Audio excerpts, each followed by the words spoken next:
This is a production of SDPB.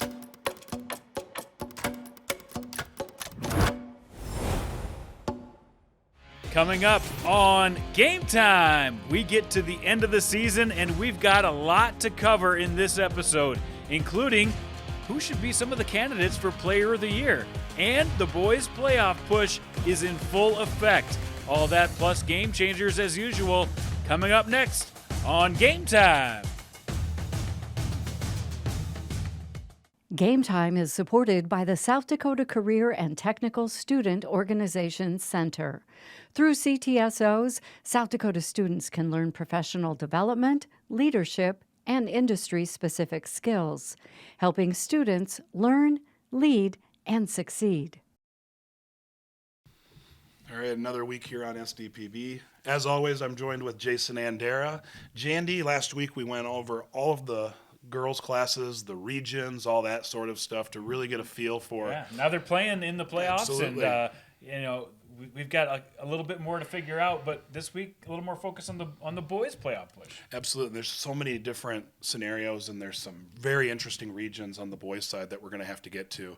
But for today's show, why don't we start with the game changers and just kind of go through that list right off the bat of some of the outstanding performers that we saw this past week, and then we can get into the meat and potatoes of some of these regions. So we have a lot more boys than girls this week because the girls' basketball sort of weaned down to the end of the season. They got into their postseason, and we just do the game changers for regular season. After that, we just go all-out playoffs. So let's get into the boys' side, starting with Corday Austin of Pierre. Last Tuesday, we missed him last week. We want to make sure we give him props. A 30-point game against Brookings, but look what he did from the free throw line, Nate. Yeah, 15 of 15. That's what the coaches have been teaching in practice since you're in 5th grade, 6th grade when you shoot free throws at the end of practice, is that repetition. That's the result you hope for. That's how you get to 30 points, people. Make all your free throws. Otherwise, if he misses 6 or 7 of those, it's just an average 24-point game. You don't get on game changers for that. Absolutely. You get on for 30-point games. So great job, Corday. Caden Bersheim from Flandreau Indian School, a 40-point explosion versus Marty. Dawson Dorr of McCook Central Montrose. We love those 20 rebound games. He came up with the 19 and the 21 against South Point Jefferson. Yeah, we do love those, and anytime we can get, when you don't really see it, 21, like usually we've seen quite a few performances in that 13, 14, maybe 15 range, but when you start getting over 20, yeah, we love that. I mean, that's good stuff. Good stuff. Sully Feldberg, in one of the biggest games of the year for Clark Willow Lake, had a big game with 25.6 rebounds against Hamlin, so against a really tough competitor. Trey Hansen, we've got a lot more to say about this young man in there when we talk about Player of the Year candidates, but look what he did this last week. 33 points, 9 steals against Ponca, and then Monday night, a 40-point game, 11 boards, 7 steals against Canton. Huge year for Trey Hansen. Isaac Hunter, we talked about those 30-point games. He put in another one, 31 points, 6 three-pointers on the day. Colt Keyser out of Gregory, a 21-21 game. 21 boards, 21 points. Nice effort there, Colt. You did well. And then Thielen Kierstead, he's here every week. Yeah, absolutely. 27 points, 5 assists for him over a matchup with Belfouche. So, yeah, some really good performances. And then, of course, every week, this guy's on the list too. Marvin Richard III had a 39-point performance. Just another day at the office for Marvin Richard. He's averaging close to 30 points a game. We'll talk more about him too in the Player of the Year candidate segment. Hayden Rock out of Sturgis, one of the leading scorers in AA, went for 31 points last Thursday night. Tommy Wolf of Alcester Hudson went for 34 points against Marty. A 30-point game for Ben Weber. This is a 30-point week. Everybody's going for 30 plus. And then Grant Wilkinson, a 22-point, 19 rebound game against Oldham Ramona Rutland. He's the OG of the 2020 games. Thanks for sending those in. We still have some girls to talk about who did a good job this week on our Game Changers list. Emerson Eppert in their biggest game of the year for Chester against Coleman Egan, a really good defensive team, and she found a way to get 23 points and the win, giving Coleman Egan their first loss of the year. A real statement game for Emerson Eppert and Chester. Ashlyn Copel, always on this list again, 29 points, 10 rebounds, 6 steals, 5 assists.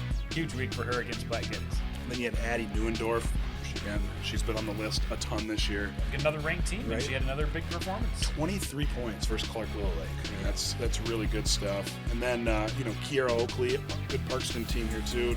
22 points, 11 Double-double. rebounds, good double against Mount Vernon against Mount Vernon.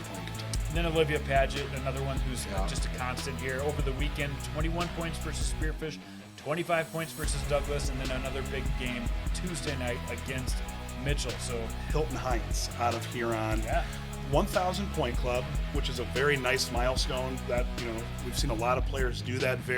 still impressive. It's very impressive to do because it's still varsity hoops, right? And this being at the AA level for Huron. But this one was special. This was very special. She's the third Heinz sister to reach the 1,000 point milestone, which is absolutely incredible. It doesn't happen. It gets you thinking about some of the family duos and trios that have done some amazing things, and especially the trios. It's hard to find three sisters in the same family. You think of what the Duffys did at St. Thomas More, the O'Malleys at Centerville, who actually are related, they're cousins, and then other. They have the Staps out at Newell as well, another sister trio that all hit the 1,000 point milestone. So some families are just basketball families, I think. Yeah, not easy to get to that mark with three different kids in the same family as sisters. So big congratulations to Hilton and the rest of the Hines sisters for achieving that huge milestone. All right. Well, before we get to the boys' playoff push, there's some big stuff coming up this week here through SDPB. We've got the Tales from the Hardwood show. That has been a show that we've done now. I believe this is the 5th year of Tales from the Hardwood. It's just a magazine-style show that highlights about 4 to 5 different stories throughout the state each year. Not necessarily the box score types of stories, more of that human interest stuff. Tales from the Hardwood will air this Thursday at 8 p.m. Central on SDPB TV. It's also going to be available on Thursday as well on YouTube. So look for that. You can watch it early. You can watch it during your morning coffee, I guess you could say, on YouTube if you want. Great stories as always, Nate. I know you put a ton of time into this. Thanks for doing that. I think people just really appreciate the quality stories that come out of this, and there's a ton of them this time. Yeah, absolutely. And then it's the individual state wrestling tournament this week from the Denny Sanford Premier Center in Sioux Falls as well. SDPB will have complete 3-day coverage of that. The championship session on Saturday begins at 1 p.m. Central Time. That will be available as well on SDPB. All right, so let's talk about the boys a little bit. We can start with AA. What are you seeing from AA? Because it goes a whole heck of a lot deeper than Sioux Falls Lincoln. Yeah, Lincoln is the headliner, obviously. They just avenged their close game against O'Gorman with a dominant win on Saturday. They look like the clear number one. And we talked about this last week when we were on the girls' topic of their playoff push. In AA, 1 through 8, there's no neutral sites for that SODAC 16. So 1 through 8 are going to be your teams that are actually going to get a home playoff game. So it's incredibly important to be one of those top 8 seeds. It is, and there's still a potential right at that 16 spot for who makes the SODAC 16 and who doesn't. So that'll be something to watch as well. But for me, it's more fun to see who's in those top 8 spots because I feel like any of those teams could beat any of those other teams, and we've seen it with some really close games between some of the top teams and those mid-level teams. All right. And then we've got the boys A. All right. So all these regions are crazy. They are. And we're going to go through some of these regions, as many as we can here as far as time allows. But Groton is really good in 1A. They look to be that top seed. Yeah, Groton's played a really tough schedule and love the way they distribute the ball between several different players at the top of their lineup. But Ryder Johnson really carrying that team, but there's a lot of talent on that team. They're solid at number 1 in 1A, but after that, who makes it to the SODAC 16? Webster, Britton Heckla, Millbank, Siston. I think they all could make a run, and positioning is going to be huge. Like, who doesn't have to play Groton, really, to me, will make a lot of difference on who makes it to the SODAC 16. Absolutely. And then you've got 2A. Again, this is another one. This is one of these really competitive regions that we've seen. You got Clark Willow Lake, you got Hamlin, Sioux Valley, and then you've got Elkton Lake Benton that's also in this region. I mean, where do you go? Where do you go from here? In a lot of years, Sioux Valley and Elkton, the way that those teams have played this year, would be good enough to make it to a SODAC 16. In this region, it's just going to be really hard to knock off either Clark Willow Lake or Hamlin, who have been right at the top all season long. So a huge road ahead for the Cossacks and for the Elks, but you never know. Yeah, absolutely. You never know. Clark Willow Lake finished 8th at the state tournament a year ago. Hamlin obviously was runner-up a year ago. So, I mean, both of those teams obviously have had quite a bit of experience being in the state tournament. They're well-coached teams as well. And two of the top teams right there. Absolutely. So it'll be fun to see how that one unfolds. And then you got 3A. This is where we talk about West Central. West Central, I think, undisputed number one, undefeated on the season.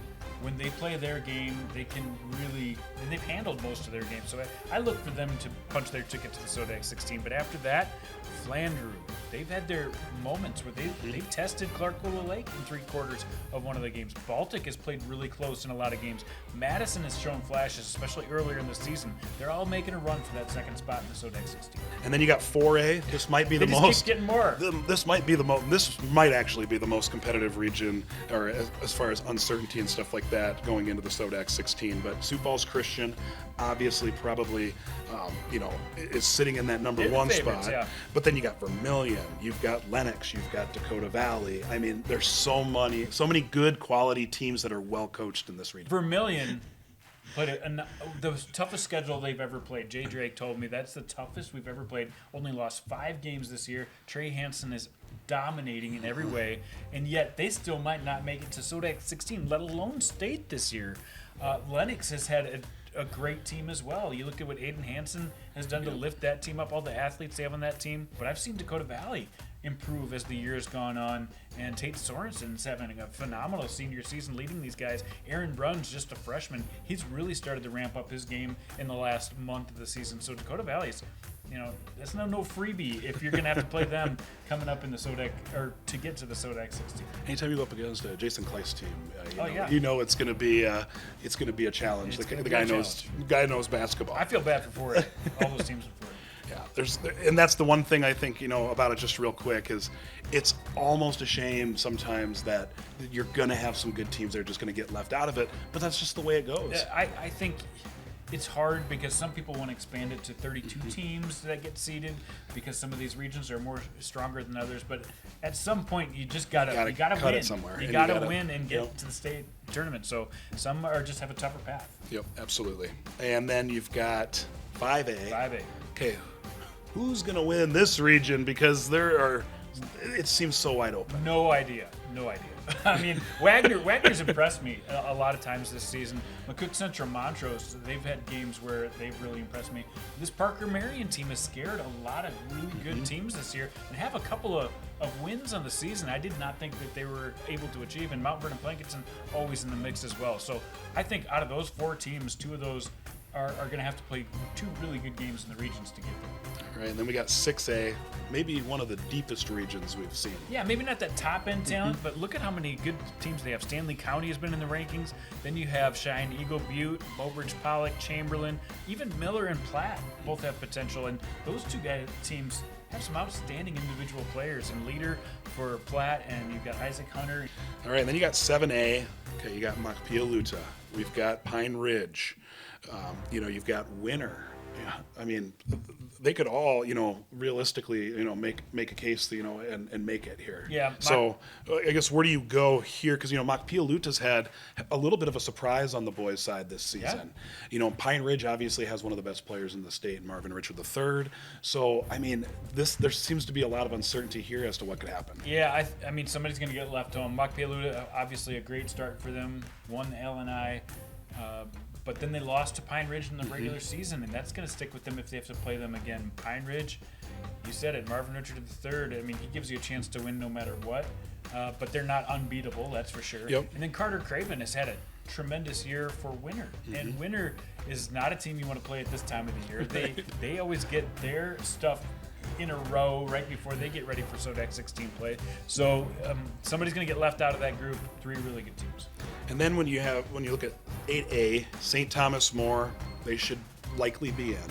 And then you've got Rapid City Christian, Hill City, Lee Deadwood, all fighting for that Sodak 16 berth. You said it. Those teams it's still wide open. I don't think there's as much strength in 8A as there have been in years past, but don't sleep on them. You never know. And if you get to the Sodak 16, anything can happen. And now we've got Class B boys. This has been such a fun class to follow this season just because there's, at one point we were like, there's 10, 12, maybe 14 teams that could go to the state tournament. So let's just jump into it with, Region 1B, Aberdeen Christian and Groton, they play this Thursday, and that's going to tell us a lot. That'll tell us where Aberdeen Christian's at. They look like the top team here, but I think that'll be important for them just as a test before they get into Sodak or region play before they try to earn a spot in the Sodak 16. Then you got Leola Frederick, who beat Wabe Summit, and then you've got Warner, all playing against each other. They played fairly close in the regular season, so how that comes out in the postseason. The second time you see these games, you never know. And plus Northwestern. Oh, Northwestern, another team. They haven't been too bad this year as well. They're right in that group with those guys. It's going to be tough to be the fourth team if you have to play against Aberdeen Christian, but we'll see what happens. Absolutely. And then 2B. Crazy region here. Now this is your argument right here. This is the argument to go to 32 or to have a wild card or something, because this is crazy. A couple of these teams are going to get left home. Yeah, so you got DeSmet, you've got Castlewood, obviously, you've got Dubrook, Wessington Springs. Wessington Springs is the team I like.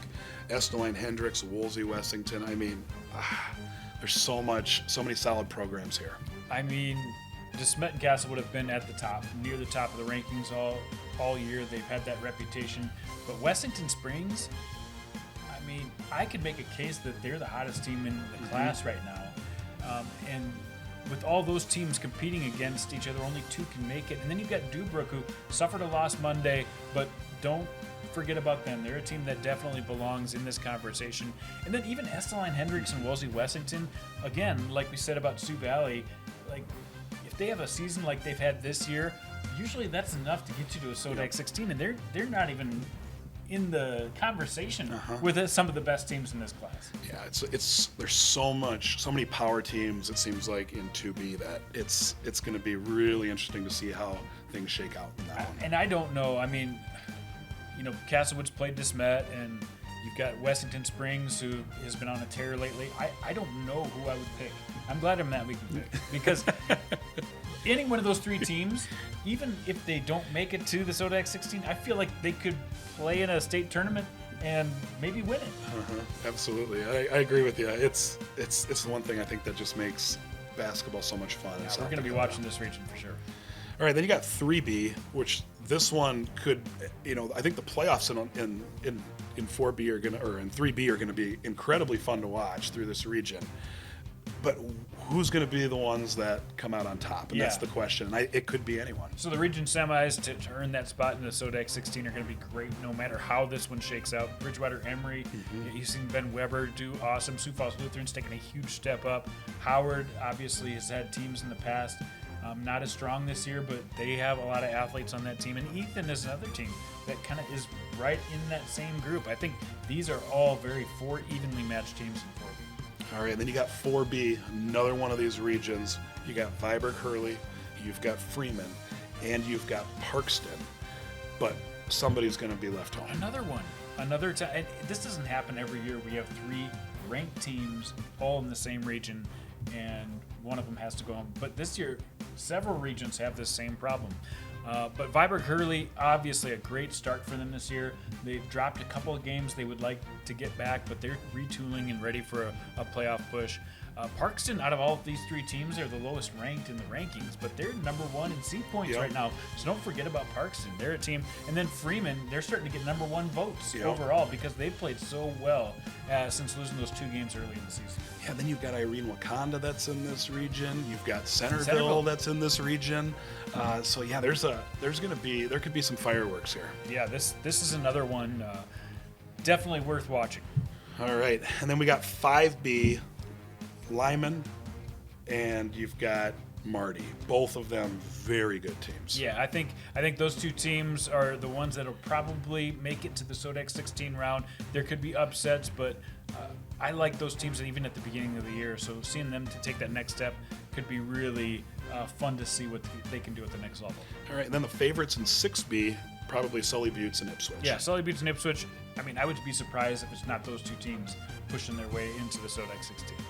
7B, you got Wall and Kadoka area that are the favorites, but then you got White River here that, they've been to a state tournament or two over the years. And they've shown some promise this year. They're hanging back. They're not a dominant team, but, they had a close win over New Underwood. New Underwood, probably another team you have to talk about in this region with a shot to maybe pull off an upset. But I think there'll be some drama here. I do think Wall is probably your favorites, but after that, who knows? And then you got 8D, you got Dupree and Timberlake. Those are the two teams in that region with a winning record. Well, there's only two teams in the entire region, and these two, again, have beaten teams. Timberlake has beaten Aberdeen Christian this year. Dupree's won some quality games this year. So I think you got two teams, but not a lot of depth after that. Absolutely. And it's fun for us because this is going to make it where it's not just the SODAC 16 that everybody's looking forward to. It's going to make, there's so much interest throughout these regions this year that it's just going to be so much fun to see how it all shakes out. Yes. All right. So Player of the Year candidates. We're going to go through all three of these classes all three classes in both boys and girls, just to kind of give you a glimpse at who some of these candidates are. Let's start with Class AA boys. AA boys, it's a short list. You've got Sam DeGroat, Blake Elwine, Gavin Schad, who really have felt like Player of the Year type candidates. But Sam DeGroat, probably the leader in the clubhouse right here with 20 points per game, 8 rebounds, and he's hitting them over 40% from three-point.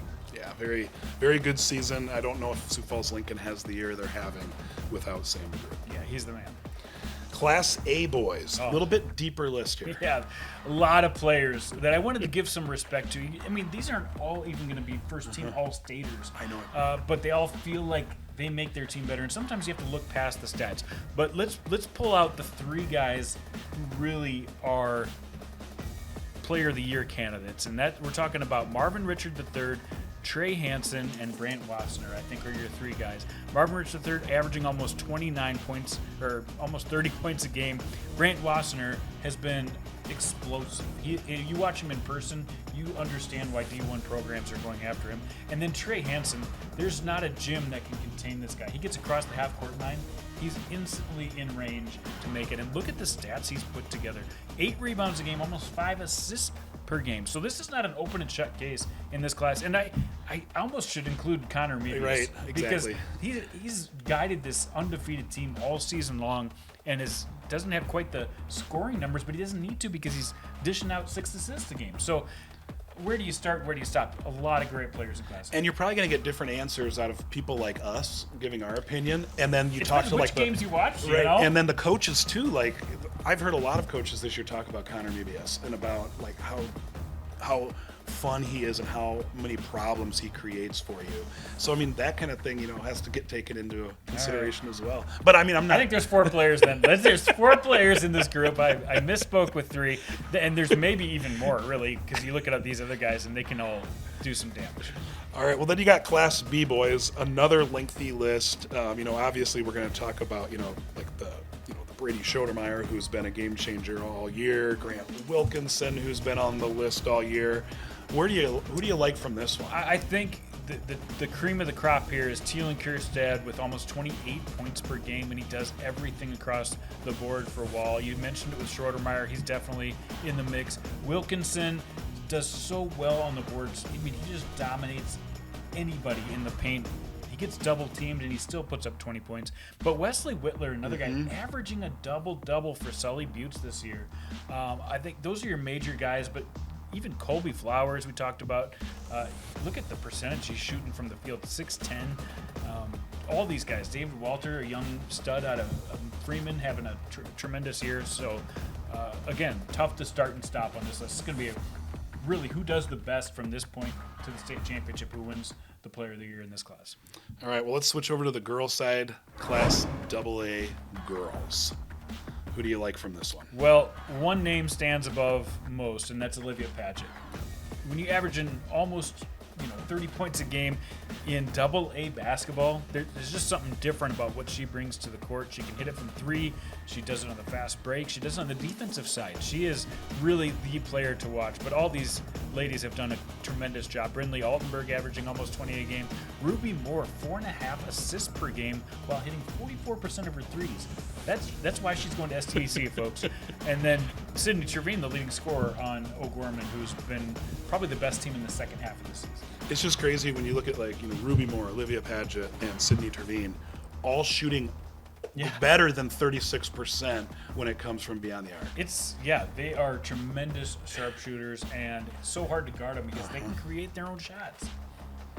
And then this one's fun too. Class A girls. Obviously, we've got Ashlyn Copel, that's in Class A girls. You've got Ashlyn Carlo Blunt, that's here. You've got Addie Neuendorf from Hamlin that is in consideration here. What a fun class at the top here in Class A. I mean, you almost have to go with Ashlyn Copel here. She has been so dominant on a team where she sees nothing but double and triple teams and is still averaging almost 30 points a game, 15 rebounds. I mean, just ridiculous numbers that she's put up this year. But you're right. A very deep field. Ashlyn Carlo Blunt, much better than her scoring average. Look at all the other numbers she put together. Kaylee Craddock, exactly the same. A stat sheet stuffer for Sioux Valley. 8.5 boards per game, playing mostly from the outside as a guard and hitting her threes. Andy Peters, of Lennox, you don't usually consider players who are only averaging 10 a game, but they spread the ball out so much on Lennox. And look what she's done from three-point land, hitting almost 43% of her threes. And she is one of the team leaders for Lennox. So you got to mention her. Blake Thompson, another 20-point-a-game scorer out of Mobridge Pollock. The team success hasn't been as high as some of these other players, but give me Blake Thompson if we're starting a team, because she's definitely good too. And she also, by the way, shoots 36 more, better than 36% from beyond the arc. So there's so many good shooters. Become here, average these days, I guess. That's really good. And then you got Class B girls. Maybe a little bit of a shorter list when we're talking about the Player of the Year category. I have no idea who'd win it though at this point. I don't either. I think there was a lot of eyes on Payson O'Neill at the beginning of the year for this, but Izzy Eide out of Centerville is fantastic. Jordan Scott out of Lyman. Lyman, very, very solid Both team. these Lyman players, yeah. Yep, and then Max Scott as well out of Lyman. So I don't know. So Izzy Eide had to take a lot more defense on this year. She was used to playing with that trio of seniors they had last year and kind of slipping through and getting the extra points. This year she was the focus and still is putting up 20 points per game.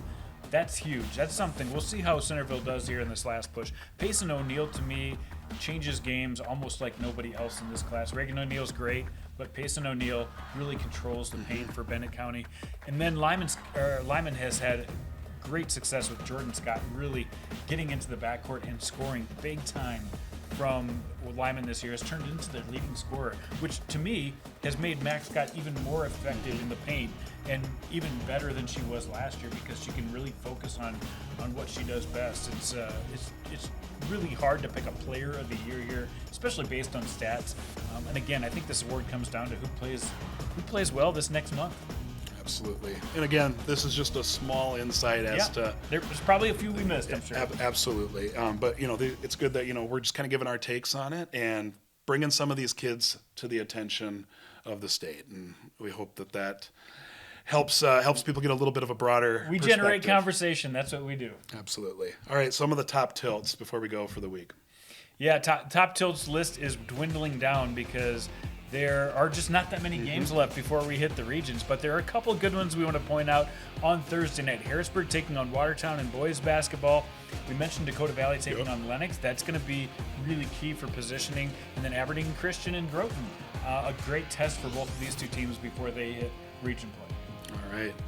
Well, SODAC 16 season is right around the corner. Next week we'll preview the girls SODAC 16, although by the time the show hits, both will be set, but we'll really focus on the girls next week in the SODAC 16. All right. Well, we want to thank everybody for joining us for another week of Game Time. Playoffs are underway, and we're ready to take it through the state tournaments. He's Jason Adair. I'm Nate Weck. Another week of Game Time here on SDPB.